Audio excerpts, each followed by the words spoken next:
السلام علیکم، میرا نام ڈاکٹر مختار ہے اور آج میں نے بات کرنی ہے کچھ ایسی خوراک کے بارے میں جو کہ ڈائبٹیز میں شوگر میں آپ نے نہیں کھانی۔ سب سے پہلے تو ہے ریفائنڈ آٹا، جو ہمارا بازاری آٹا ہوتا ہے اس کا آپ نے استعمال نہیں کرنا، کیونکہ اس کو ریفائن کر کے اس میں سے فائبرز نکال لیے جاتے ہیں، صرف بچ جاتے ہیں کاربوہائیڈریٹ جو سراسر موٹاپا کاز کرتے ہیں اور ان لوگوں کے لیے بھی نقصان دہ ہے جن لوگوں کو شوگر نہیں بھی ہے۔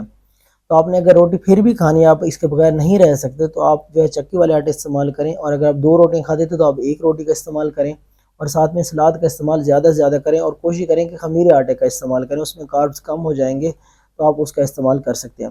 دوسرے نمبر پہ ہم نے جو ہمارے پاس سب سے زیادہ کھائی جانے والی خوراک ہے وہ ہے چاول۔ اب پاکستان میں چاول لوگ بہت زیادہ پسند کرتے ہیں، اور جن لوگوں کو ڈائبٹیز نہیں بھی ہے اگر وہ بھی چاول کھاتے ہیں تو 13% رسک ان کے اندر بھی بڑھ جاتا ہے شوگر ہونے کے۔ تو چاولوں سے کوشش کریں اوائڈ، اگر نہیں بھی رہ سکتے تو کم از کم یہ کریں کہ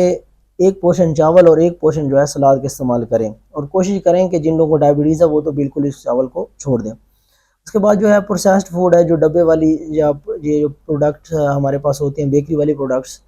ان کا استعمال بالکل بھی نہ کریں۔ اگر آپ ان کا استعمال کرتے ہیں 10% کوئی بندہ اپنی لائف میں اگر پروسیسڈ فوڈ جو استعمال کر رہا ہے تو اس کو 10% جو ہے فالج کا،